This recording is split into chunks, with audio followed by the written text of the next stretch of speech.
আসসালামু আলাইকুম দর্শক বন্ধুরা, সবাই কেমন আছেন? আশা করছি যে যেখান থেকে দেখছেন অনেক ভালো আছেন।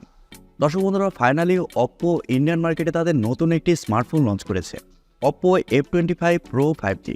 আর এই ফোনটি খুবই তাড়াতাড়ি বাংলাদেশের মার্কেটেও চলে আসবে। আর ফোনটির হাইলাইটেড পয়েন্ট হচ্ছে ফোনটির অস্থির ডিজাইন, পাশাপাশি থাকছে AMOLED প্যানেল, আরও থাকছে Mediatek Dimensity 7050 এর মতো চিপসেট।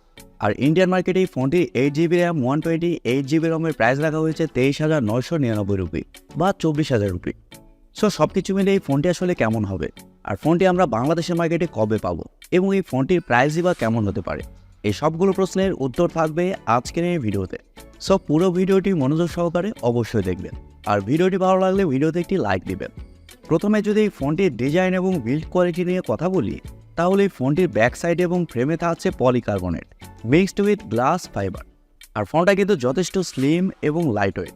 ফোনটির থিকনেস করা হয়েছে 7.5 মিলিমিটার, আর ওজন করা হয়েছে মাত্র 177 গ্রাম। এর কারণে এই ফোনটি আপনারা লং টাইম খুব ভালোভাবে ব্যবহার করতে পারবেন। এবং আরও থাকছে IP65 dust and water resistant. এর কারণে হালকা পানির ছেটা ফোটা এবং ধুলো ময়লা এই ফোনটিতে ঢুকছে না।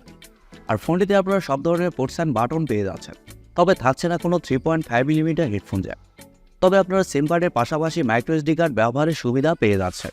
ফোনটি মার্কেটে দুইটি কালার ভ্যারিয়েন্টে পাওয়া যাবে, ওশান ব্লু এবং লাভা রেড। আর এই দুইটি কালারই কিন্তু খুবই আকর্ষণীয় করা হয়েছে। ফোনটির সামনে আসলে আপনারা পেয়ে যাচ্ছেন একটি ফুল ভিউ ডিসপ্লে, যার উপরের অংশে মাঝ বরাবর পাঞ্চলের মাধ্যমে বসানো থাকছে সেলফি ক্যামেরাটি। আর ডিসপ্লের চিন বা বেজেল এরিয়াও যথেষ্ট ন্যারো রাখা হয়েছে। আর ভালো ব্যাপার হচ্ছে এই ফোনে থাকছে ইন ডিসপ্লে ফিঙ্গারপ্রিন্ট সেন্সর, যা বাজেট অনুযায়ী যথেষ্ট ফাস্ট এবং অ্যাকুরেট। সো সব কিছু মিলিয়ে ফোনটির ডিজাইন ল্যাঙ্গুয়েজ আপনাদের কাছে কেমন লেগেছে কমেন্ট করে আপনাদের মূল্যবান মতামত অবশ্যই জানাবেন। ফোনটির ডিসপ্লে সাইজ নিয়ে কথা বলতে গেলে এই ফোনে থাকছে 6.7 ইঞ্চির একটি AMOLED প্যানেল, যেখানে থাকছে 1 বিলিয়ন কালার সাপোর্ট এবং HDR10+-এরও সাপোর্ট। এই ডিসপ্লেটি হচ্ছে ফুল এইচডি প্লাসের একটি ডিসপ্লে, যার রেজলিউশন হিসেবে থাকছে 1080x2412 পিক্সেল এবং আরও থাকছে 394 ppi ডেনসিটি। আর ডিসপ্লের ভালো ব্যাপার হচ্ছে ডিসপ্লেতে ব্যবহার করা হয়েছে 120 Hz এর রিফ্রেশ রেট। এর কারণে ডিসপ্লের টাচ রেসপন্স যথেষ্ট ভালো হবে এবং আরও থাকছে 1100 নিটস পিক ব্রাইটনেস। আর এরই কারণে ডে লাইট কন্ডিশনেও ডিসপ্লেতে ব্রাইটনেসের ঘাটতি আপনারা ফিল করবেন না, ডিসপ্লেটা খুবই ব্রাইট হবে। আর স্বাভাবিকভাবেই AMOLED প্যানেল হওয়ার কারণে ডিসপ্লের কালার কোয়ালিটিও খুবই ভালো হবে।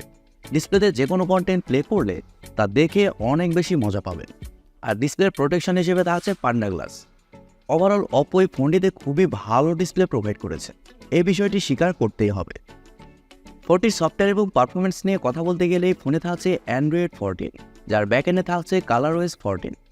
আর ফোনটিতে চিপসেট হিসেবে থাকছে Mediatek Dimensity 7050 চিপসেট, যা 6 ন্যানোমিটার আর্কিটেকচারে তৈরি করা। আর এই চিপসেটটা কিন্তু একটি 5G চিপসেট এবং জিপিইউ হিসেবে থাকছে Mali G68 MC4। আর Mediatek Dimensity 7050 এই চিপসেটের অন্তত স্কোর 6 লাখের আশেপাশে। আর Mali G68 MC4 এই জিপিইউটি থাকার কারণে যে কোনো হাই লেভেলের গেমস হাই সেটিংসে এই ফোনটিতে আপনারা ইজিলি প্লে করতে পারবেন।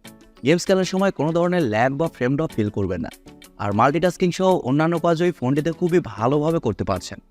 আর ফোনটি দুইটি ভেরিয়েন্টে পাওয়া যাবে, 8GB RAM 128GB ROM এবং 8GB RAM 256GB ROM, যার স্টোরেজ টাইপ হিসেবে থাকছে UFS 3.1 এবং র্যাম টাইপ হিসেবে থাকছে LPDDR4X। তার মানে বুঝতেই পারছেন এই ফোনটি রিড অ্যান্ড রাইট স্পিডও কিন্তু যথেষ্ট বেটার হবে।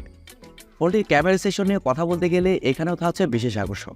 এই ফোনটির ব্যাক সাইডে থাকছে 3টি ক্যামেরা, যার মেইন সেন্সর হিসেবে থাকছে 64 মেগাপিক্সেলের একটি ওয়াইড সেন্সর, যা f1.7 অ্যাপারচার, এবং সেকেন্ডে থাকছে 8 মেগাপিক্সেলের একটি আলট্রা ওয়াইড সেন্সর, যা f2.2 অ্যাপারচার, এবং আরও থাকছে 2 মেগাপিক্সেলের একটি ম্যাক্রো সেন্সর, যা f2.4 অ্যাপারচার। আর ব্যাক ক্যামেরার ফিচার হিসেবে থাকছে এলইডি ফ্ল্যাশ HDR প্যানোরামা। আর ভালো ব্যাপার হচ্ছে ফোনটির ব্যাক ক্যামেরাতে আপনার সর্বোচ্চ 4K-তে 30 fps শ্যুট করতে পারছেন। ফোনটিতে সেলফি ক্যামেরা হিসেবে থাকছে 32 মেগাপিক্সেলের সেলফি ক্যামেরা, যা f2.4 অ্যাপারচার। আর সেলফি ক্যামেরা দিয়েও আপনার সর্বোচ্চ 4K-তে 30 fps শ্যুট করতে পারছেন। আর ক্যামেরাতে OIS না থাকলেও AIS এর সাপোর্ট পেয়ে যাচ্ছেন। আর Oppo এই ফোনটির ফটো কোয়ালিটি যথেষ্ট ভালো করার চেষ্টা করেছে, আপনারা স্ক্রিনে দেখতেই পাচ্ছেন। এই ফোনটিতে আরও থাকছে ওয়াইফাই, ব্লুটুথ, জিপিএস এর মতো আরও অনেক ফিচার, এবং ইউএসবিতে থাকছে USB Type-C 2.0।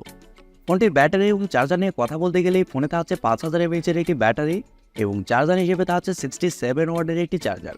আর এই চার্জার দিয়ে ফোনটিকে ফুল চার্জ করতে সময় লাগবে 45 থেকে 48 মিনিটের মতো।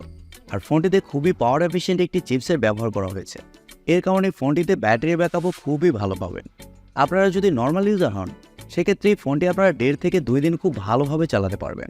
তবে আপনি যদি হেভি ইউজার হন তারপর এই ফোনটি আপনাকে সারাদিনের ব্যাটারি ব্যাকআপ অনায়াসে দিয়ে দেবে। ব্যাটারি ব্যাকআপের জন্য এই ফোনটি খুবই ভালো হবে। এবারে কথা হচ্ছে বাংলাদেশের মার্কেটে এই ফোনটি আমরা কবে পাবো। দর্শক বন্ধুরা, অপ্পো বাংলাদেশের মার্কেটে এই ফোনটি এই মাসের শেষের দিকে অথবা সামনের মাসের শুরুর দিকে অফিসিয়ালি লঞ্চ করবে। আর দেশের বাজারে এই ফোনটির প্রাইস হতে পারে 30 থেকে 32 হাজার টাকার আশেপাশে।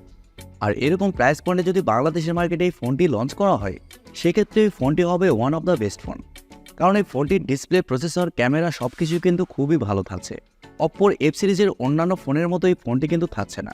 এই ফোনটিতে অনেক কিছুতেই খুবই ভালো আপডেট আনা হয়েছে। সো আমার মনে হয় আপনারা যদি এরকম প্রাইস পয়েন্টে একটি অপ্পোর ভালো ফোন নিতে চান সেক্ষেত্রে এই ফোনটির জন্য আপনারা ওয়েট করতে পারেন।